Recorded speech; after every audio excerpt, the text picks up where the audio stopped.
来关心新北市有一个姓吴的警察，伫昨昏伫邦桥火车头去掠到一个社区的通缉犯，也若对方是凶凶拿出刀啊，甲警察胸砍划着伤。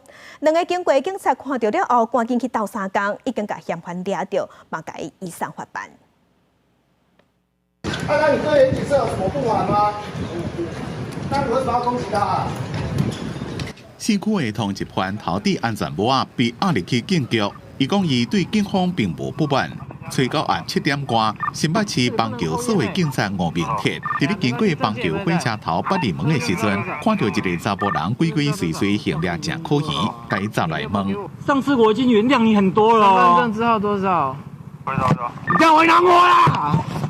四股的通缉犯情绪正激动，趁机会对外推落地内面提出一支美工刀攻击，造成警察的正面胸砍加枕头啊被抬着伤。警察虽然受伤，也是反击。有两位拄好经过警察也来斗相共，甲伊的美工刀抢来，甲支援警力合作控制四区的嫌犯。我们是刚好趁他掉头准备要离开的时候，趁他不注意，然后把他压制在地上，然后在压制到地上的时候，他还一直喊叫。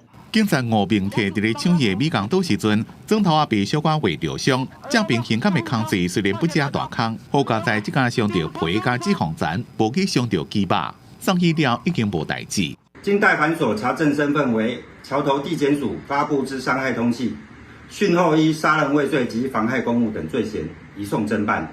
邦桥分局讲，市区的嫌犯是桥头地检署发布的伤害通缉犯，伫审后依照杀人未遂，抑个妨碍公务等罪嫌移送侦办。记者综合报道。